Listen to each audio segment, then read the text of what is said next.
Sin Barreras Digital. Opinión, entrevistas, análisis e información. Sin Barreras Digital con José Barreras. Saludos amigas y amigos, soy José Barreras, psicólogo y periodista. Hoy quiero compartir con ustedes en un nuevo punto de vista otro tema que tiene que ver con las relaciones interpersonales, vivir en los juicios ajenos. No sé si usted se ha percatado de lo difícil que es vivir en los juicios de los demás. Es como entregar el control de nuestra vida a los otros, permitir que incluso un desconocido manipule los controles de nuestras emociones y de nuestra conducta. Les pongo un ejemplo para que sepan a qué me estoy refiriendo. Salimos de la casa temprano en la mañana con deseos de comernos el mundo. Y la primera persona con la que nos encontramos, a la cual saludamos, nos pone al tanto de las noticias apocalípticas que ruedan en el internet y los medios de comunicación social, y pareciera que nos enchufara, que nos conectara a un aparato invisible que se chupa nuestra energía vital. Y apenas son las 9 de la mañana y ya uno se siente cansado, ya uno se siente agobiado y no sabe ni siquiera por qué. Y es que realmente cuando nosotros nos conectamos con estas personas que enjuician el mundo de esa manera y asentimos por complacer, por no contradecir, por seguir adelante, por no entrabarnos en una aclaratoria, pues también estamos recibiendo nosotros ese influjo. Lo mismo pasa, por ejemplo, cuando nos encontramos con esas personas que todo el tiempo están quejándose. Se quejan por todo, se quejan por el trabajo, se quejan por el colegio de los hijos, se quejan por los hijos, por la familia, por el gobierno, se quejan de los amigos, etcétera. O la mujer, por ejemplo, que se miró al espejo en la mañana y se sintió bella y esplendorosa y con esa energía salió a trabajar. Al mediodía va a almorzar a un centro comercial y se encuentra con una amiga que hace años que no veía, una amiga del colegio. Se abrazan y la amiga le dice, oye, pero estás un poco más gorda, yo te recuerdo más delgada, has aumentado unos cuantos kilos, y eso le echa a perder el día. Esa mujer llega a su casa en la noche sintiéndose la mujer más desdichada que existe. Y es que vivir en el juicio ajeno es como vivir en una montaña rusa de emociones. Como si nosotros fuéramos un pequeñito barco sin vela a la deriva en el medio de una tormenta. ¿Por qué nos pasa esto y qué podemos hacer para evitarlo? Pues conviene saber, aunque no voy a hablar de todas las cosas que tienen que ver con este tema profundo, pero sí conviene saber algunas cosas sobre los juicios que pueden ser de gran utilidad. Lo primero que usted debe tener siempre presente es que usted no puede impedir que los demás emitan juicios. A mí me da risa cuando escucho a alguien muy enojado que dice, no le voy a permitir a esa persona que hable así de mí.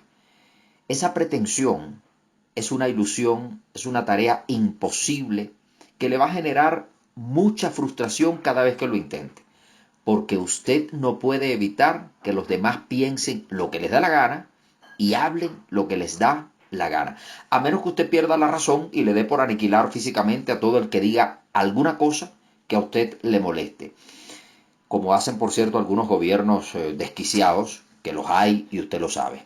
Pero si usted no ha llegado a ese nivel de desequilibrio y de desarmonía psicológica, yo les recomendaría más bien que pongamos atención por un momento a lo que es verdaderamente un juicio. Un juicio es un acto lingüístico mediante el cual nosotros caracterizamos al mundo que nos rodea. Le damos significado a las cosas desde nuestro interior. Es decir, yo tomo un objeto de mi entorno o una persona de mi entorno y le otorgo significado, y ese significado no tiene que ver con el objeto o con la persona, sino conmigo, con la manera particular que yo tengo de ver las cosas, bueno, malo, feas, bonitas, agradables, repugnantes, sabrosas, etcétera. Por ejemplo, yo digo, ese auto que está en la esquina es fantástico, es hermoso. Yo en realidad no estoy hablando del auto, sino que estoy hablando de mí, de la forma en que yo veo ese auto. Los juicios que yo emito sobre las cosas y sobre las personas no definen a esas cosas y a esas personas a las cuales yo he hecho referencia, sino que por el contrario me definen a mí, porque esos juicios que yo emito en presente provienen de mi historia personal, de mi entorno, de la cultura en la que yo me he desenvuelto, de mi aprendizaje de vida, del estado de ánimo que tengo cuando emito el juicio y de muchas otras variables que en todo caso son íntimas, son personales. Esta simple distinción hará una gran diferencia, nos evitará muchísimos disgustos, porque la próxima vez, por ejemplo, que yo me encuentre con alguien que emita un criterio sobre mí, o usted se encuentre con alguien que emita un criterio sobre usted que a usted no le guste, que le genere ira, rabia o desacuerdo en todo caso, usted se tendría que preguntar por qué me pongo así. ¿Por qué le permito a esa persona que modifique mis emociones si en realidad esa persona no está hablando de mí directamente, sino de ella misma? Es decir, de la forma en que ella me está viendo en este mismo momento. Yo le sugeriría que cada vez que usted se enfrente a una situación como la que estamos señalando, piense en la persona que lo ha enjuiciado, que ha emitido criterios sobre usted que usted considere negativos y repita mentalmente esta frase hasta que se la aprenda. Dime cómo enjuicias el mundo y te diré quién eres. Repito la frase. Dime cómo enjuicias el mundo y te diré quién eres. De esta manera, hasta usted se va a cuidar de ahora en adelante de los juicios que emita sobre los demás, porque los juicios desnudan nuestro mundo interior, desnudan nuestra realidad interna. Y si después de aprender esto, usted sigue perdiendo el control, estallando en ira o hundiéndose en el desaliento por los juicios ajenos, entonces, con toda seguridad, usted es una persona con un locus de control externo. Las personas con una excesiva externalidad siempre están buscando a quién echarle la culpa. La persona con un locus de control externo siempre culpa a todos y a todo de lo que le sucede. ¿Para qué? Pues para no asumir la responsabilidad que implica el dominio propio y que, por cierto, esto es muy común y muy propio de la idiosincrasia latinoamericana. La madre que malcría a los hijos y para ganarse el cariño de ellos se convierte en una especie de esclava a tiempo completo de sus hijos y después se queja permanentemente y amargamente de que los hijos no la valoran. El gobierno que arruina al país con la corrupción, se roba el dinero y luego dice que el imperialismo yanqui es el responsable de todas las desgracias del país.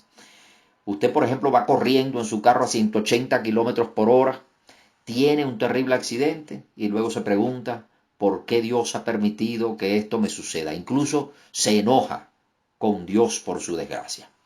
Todo para no asumir la responsabilidad de nuestros propios actos y de sus consecuencias. Que por cierto, hay dos versículos en la Biblia, deben haber muchos, pero yo les voy a mencionar estos dos porque hablan de manera muy específica sobre este asunto. En la primera carta a los Corintios dice la palabra de Dios, todo me es lícito, pero no todo me conviene. Es decir, tenemos libertad, pero también debemos aprender a usar esta libertad y asumir la responsabilidad por las consecuencias de nuestros actos.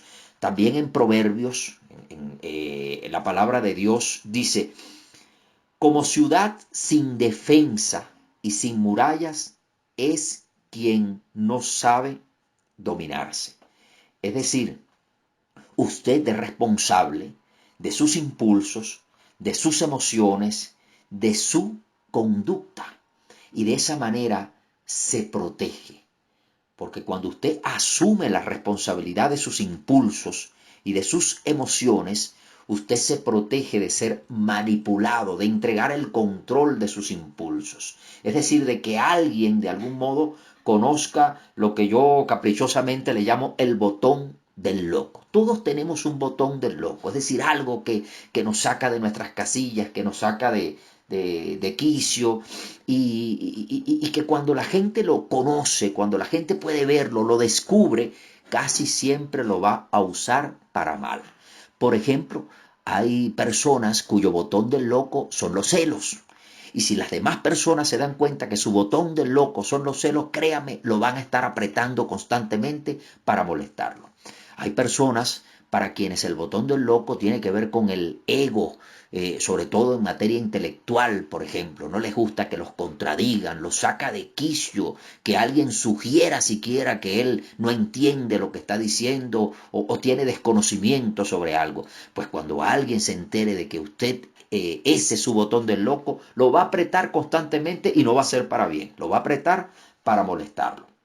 Cuando alguien los saque a ustedes de sus casillas y los desconfigure emocionalmente, pues tengan la plena seguridad que están frente a una situación y frente a una persona que aún sin quererlo se ha convertido en su maestro.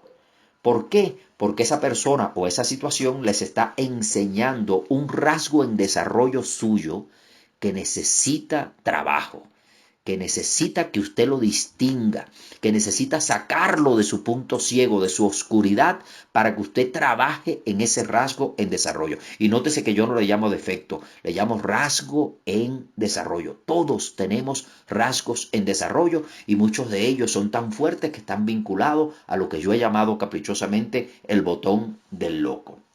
Por cierto, para esa situación, conviene también que usted repita hasta aprendérsela de memoria esta premisa. Yo no te hago enojar, tú te enojas por lo que yo digo y hago.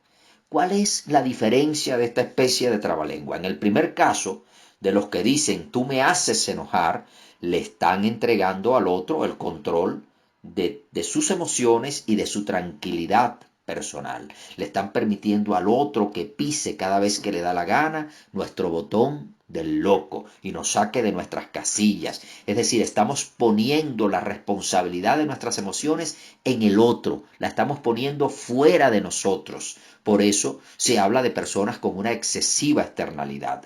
En cambio, cuando usted dice, como es el segundo caso de esta frase, yo me enojo por lo que tú dices y haces, pues ya he dado un gran paso porque yo estoy asumiendo la responsabilidad de mi enojo, yo estoy asumiendo la responsabilidad de mi actitud, de mis emociones y de mis actos. Y esto es sumamente valioso para entonces poder comenzar a trabajar en el dominio propio.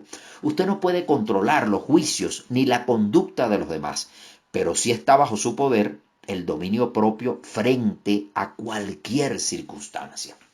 Sugerencias: vacúnese contra los juicios ajenos. No permita que los demás lo manipulen, ni siquiera su esposa o esposo o los hijos o personas a las que usted le otorgue mucha autoridad en su vida.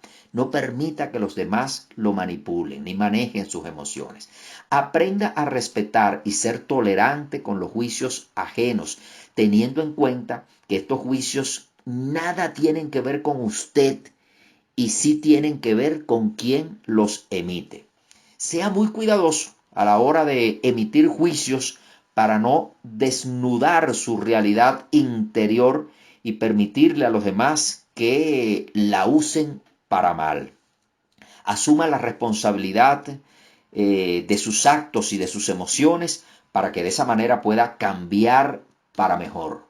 Y comience hoy a construir y a vivir su propia vida. Un fuerte abrazo y los espero en un próximo punto de vista.